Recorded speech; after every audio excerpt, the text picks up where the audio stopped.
अस्सलामुअलैकुम वरहमतुल्लाहि वबरकातुहू। मोहतरम दोस्तों, देखो ये वीडियो बनाने का मकसद है आपको ये बताना कि इन मुल्कों में इतनी खुशहाली क्यों है। जिस मुल्क में मैं अभी खड़ा हूँ, जहाँ मेरा कारोबार है, यहाँ के खुशहाली की वजह मैंने चंद दिनों पहले एक वीडियो चैनल पर डाला था। मैंने कहा था कि देखो यहाँ फल फ्रूट के जो दरख्त है वो ऐसे लबालब भरे हुए होते हैं, ज़मीन के ऊपर तक आम है, चीकू है और पपाया। तो यहाँ नॉर्मली बेशुमार दरख्त आपको मिलेंगे, लेकिन उसके बावजूद भी आप देखोगे तो कोई पेड़ पौधों को या इस तरह से फलों को हाथ नहीं लगाता है।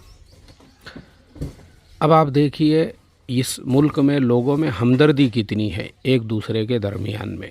हमदर्दी मतलब लोग एक दूसरे के कारोबार का कैसे ख्याल रखते हैं, लोग एक दूसरे को कैसे रिस्पेक्ट देते हैं, लोग एक दूसरे की इज़्ज़त कैसे करते हैं। यहाँ पे मेरे सामने आपको जो गाड़ी नज़र आ रही है, ये बेचारा भंगार वाला है। हमारे इंडिया की लैंग्वेज में जिसे हम लोग भंगार वाला भी कहते हैं, बहुत सारी जगह पे कबाड़िया भी कहते हैं। अब आप देखो ये जो बेचारा भंगार वाला है, ये गरीब आदमी है। यहाँ के लोग देखो आप, लोग कितने अच्छे हैं। आप देखिए कि ये जो आपको पानी की बॉटल्स, क्योंकि यहाँ नॉर्मली लोग बॉटल का पानी पीते हैं, हालांकि कॉरपोरेशन यानी गांव के ग्राम पंचायत की तरफ से घरों में फ़िल्टर भी पानी आता है, लेकिन फिर भी लोग यहाँ पे सिर्फ बॉटल का ही पानी पीते हैं। लोग देखो बॉटल्स जो पानी की खाली होती है या जो कोल्ड ड्रिंक्स होती है, लोग उसको कचरे में यहाँ नहीं फेंकते हैं। क्योंकि मैं ये आपको इसलिए बोल रहा हूँ, मैंने ख़ुद इनको अभी हमारी जो पानी की बॉटल्स है, मैं जहाँ रहता हूँ, हम लोग भी अपने पानी की बॉटल्स जब खाली हो जाती है ना, वो सारी बॉटल्स को एक बड़े प्लास्टिक में, जैसे अपने यहाँ पे काले कलर का बड़ा प्लास्टिक का बैग होता है, यहाँ पे भी होते हैं वैसे ही, उसके अंदर जो है ना अलग से सिर्फ बॉटल जमा की जाती है। भाई पानी की जो सारी बॉटल्स है वो एक जगह जमा की जाए। अब हम जो है वो सारी बॉटल्स इसलिए जमा करते हैं ताकि ये जो बेचारा है भंगार जमा करने वाला जब आएगा तो पूरा क्या पूरा बैग उठा के उसको दे देंगे। वो बेचते नहीं हैं। बहुत ध्यान से सुनो आप, बेचना एक अलग चीज़ होती है और फ्री में किसी का ख्याल रखते हुए, यानी ये जो सिफत है ना, मेरे पास एक किताब थी अकाबिर देवबंद क्या थे, हज़रत मुफ्ती तकी साहब उस्मानी की, वो लिखी हुई है। उसमें हमारे अकाबिर देवबंद में से एक मैं नाम भूल रहा हूँ, वाक़या लिखा हुआ है एक अकाबिर का कि वो जब खाना खाने के लिए बैठते थे तो उस टाइम पे वो क्या करते थे कि आम जो है उसकी गुठलियाँ एक जगह जमा करते थे। उसके अलावा जो आम के छिलटे होते हैं वो एक जगह जमा करते थे। और खाना खाने के बाद में, यानी वो जिन्होंने ये वाक़या लिखा है हज़रत मुफ्ती शफ़ी साहब, जो मुफ्ती तकी साहब के वालिद थे रहमतुल्लाहि अलैह, उन्होंने अपने बच्चों को ये वाक़या सुनाई। बोले मैं एक मरतबा उनके साथ में खाना खा रहा था और खाने से जब फ़ारिग़ हुए तो उन्होंने कहा, बोले तुमको दस्तरखान उठाना आता है? यानी वो दस्तर उठाने लगे। बोले हाँ आता है।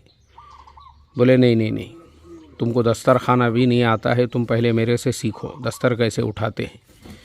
अब उन्होंने क्या किए, जो छिलटे थे उसको उठा के एक जगह पे ले जाके रखे जहाँ पे गायें वगैरह गुज़रती थी ताकि वो उसे खा ले। उसके बाद में जो कोइयाँ होती है या जो बीज होते हैं आम के, उसको उन्होंने अलग से रखे। उसके बाद में जो दस्तरखान के ऊपर रोटी वगैरह के छोटे मोटे टुकड़े वगैरह हो जाते हैं, ज़र्रे होते हैं, उसको उठा के जहाँ पे चींटियों के बिल होते हैं वहाँ ले जाके डाल दिए।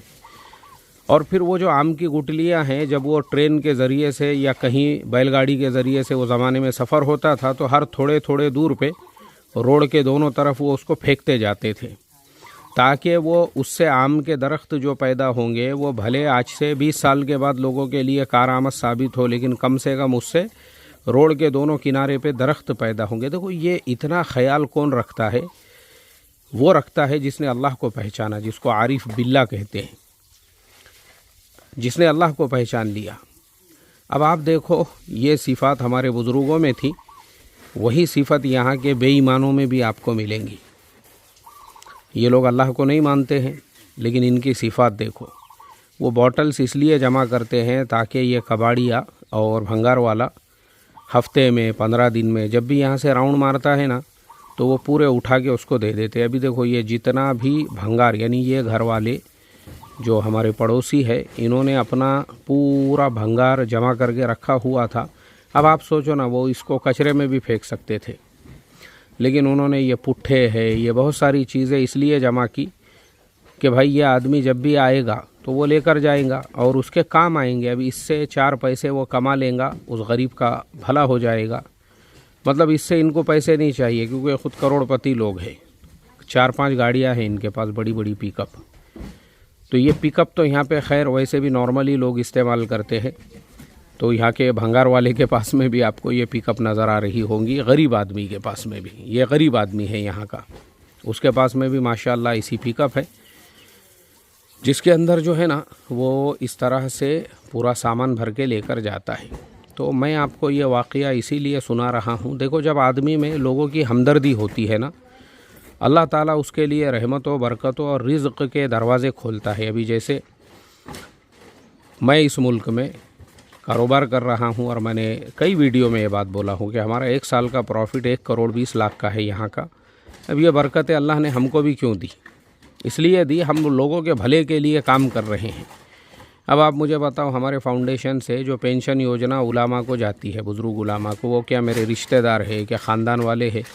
और जब मैंने ये पेंशन शुरू किया था ना, तो एक साहब ने, एक डॉक्टर साहब ने मेरे से कहा भी था, बोले इसके बदले में तुम क्या चाहते हैं? मतलब लफ्ज़ बदला उन्होंने इस्तेमाल किए, क्योंकि भारत की मेंटालिटी और मानसिकता ही ये है कि आप किसी के साथ में अगर कुछ खैर खाही कर रहे हैं तो कुछ ना कुछ उसके पीछे आपका मकसद है, आपका मफाद है। क्योंकि हमारे यहाँ बग़ैर मकसद, बग़ैर मफाद के लोग एक दूसरे को चाय भी नहीं पिलाते हैं। इमाम साहब की भी कोई खिदमत कर रहा है तो वो इसीलिए कर रहा है, इमाम साहब से कोई मफाद, कोई मकसद पूरा करना है। बग़ैर मफाद, बग़ैर मकसद के मतलब हम लोग जो है ना, इसीलिए हमारे यहाँ पे हार्ट के मरीज़, ब्लड प्रेशर के मरीज़, क्योंकि नीयतों में इतना खोट पैदा हो चुका है, खालिस अल्लाह के लिए कोई कुछ करने को तैयार नहीं है। इसीलिए अल्लाह रहमतों के दरवाज़े हाथ उठा लेता है। अब हमारा भी जो प्रॉफिट, बरकतें हैं ना, वो इसी वजह से। मैंने जब पेंशन योजना शुरू किया था, मैं सोचता था यार मैं इंतज़ाम कहाँ से करूँगा, और आज हालत ये है कि मेरी 5 साल के पेंशन योजना में जितने पैसे खर्चा होते हैं, उससे ज़्यादा की मेरी ज़कात खुद की निकल रही है। अल्लाह का करोड़ों दर्जे शुक्र है। तो ये रहमतें, बरकतें कब आती है? आप खालिस अल्लाह के लिए अपने माँ बाप की खिदमत कर रहे हो। हमारे यहाँ तो लोग माँ बाप की भी खिदमत खालिस अल्लाह के लिए करने को तैयार नहीं है। भाई माँ बाप की खिदमत इसलिए करना है ताकि उनसे हमको कुछ मिल जाए। तो नीयतों का जो फसाद है ना, वो फसाद की वजह से बरकतें ख़त्म हो चुकी है। और यहाँ ये लोग ईमान वाले नहीं हैं, अल्लाह को नहीं जानते, नहीं पहचानते, लेकिन फिर भी इंसानियत का दर्द इनके दिलों में ऐसा है कि भाई ये गरीब आदमी का फ़ायदा हो। एक गरीब आदमी के लिए आप सोचो ना, कौन इतना आज के ज़माने में, हमारे यहाँ तो लोग रोड रास्तों पे पानी के बोतल फेंक देते हैं। यहाँ किसी की मजाल, किसी की हिम्मत नहीं है, क्योंकि यहाँ का छोटा बच्चा भी पानी की बोतल पीने के बाद में वहीं रखेगा जो उसकी जगह है, क्योंकि यहाँ डिसिप्लिन है। हमारे यहाँ पे क्या है, हम खुद अपने बच्चों को गुंडे, दादा, भाई, मतलब कोई तालीम नहीं, कोई तरबियत नहीं है। आप हमारे यहाँ पे देखो, छोटे छोटे बच्चे आपको गुंडे मिलेंगे, दादा मिलेंगे, भाई मिलेंगे, और कोई मतलब माँ बाप को भी इस चीज़ की फ़िक्र नहीं है। क्योंकि यहाँ के स्कूलों में 5 सालों तक बच्चों को लिखना पढ़ना ही नहीं सिखाते हैं, यानी पहली से लेके 5वीं तक, 10 साल का जब तक बच्चा हो जाता है तब तक यहाँ के स्कूलों में बच्चों को सिर्फ डिसिप्लिन सिखाया जाता है। तुमको उठना कैसे है, बैठना कैसे है, तुमको रोड कैसे क्रॉस करना है, तुमको रोड के जो है ना वो सारी चीज़ें जो इंडिया में आज तक सिलेबस में नहीं आई है, कि भाई रोड के ऊपर जो पट्टे बने हुए रहते हैं कि रोड पे गाड़ी को किस तरीके से कहाँ यू टर्न लेना है, कहाँ पे आप जो है गाड़ी को ये कर सकते हैं, ओवरटेक कर सकते हैं, ये सारी चीज़ें यहाँ स्कूलों में सिखाई जाती है। इसलिए पूरी ज़िंदगी यहाँ की ऐसी लगता है जैसे कंप्यूटर पे ज़िंदगी गुजर रही है, पूरे डिसिप्लिन के साथ, किसी रोड पे आपको कचरा नहीं नज़र आएगा, कहीं पे आपको किसी किस्म का कोई बॉटल पड़ी हुई नज़र नहीं आएगी। लोग इतने सलीक़े से, इतने यानी नफासत के साथ लोगों को खुद इस चीज़ का ख्याल रहता है कि भाई हम अपने गाँव को गंदा क्यों करें, हम अपने पानी को गंदा क्यों करें। यहाँ की किसी आपको जो है ना नदी में कचरा नहीं मिलेगा। हमारे मुल्कों में ये सारी चीज़ें क्यों हैं? कोई डिसिप्लिन नाम नहीं है। मेरे एक शागिर्द की होंडा शाइन गाड़ी जो है 3 लड़कों ने चुरा के लेके चले गए। अब कैसी चुराए मालूम है?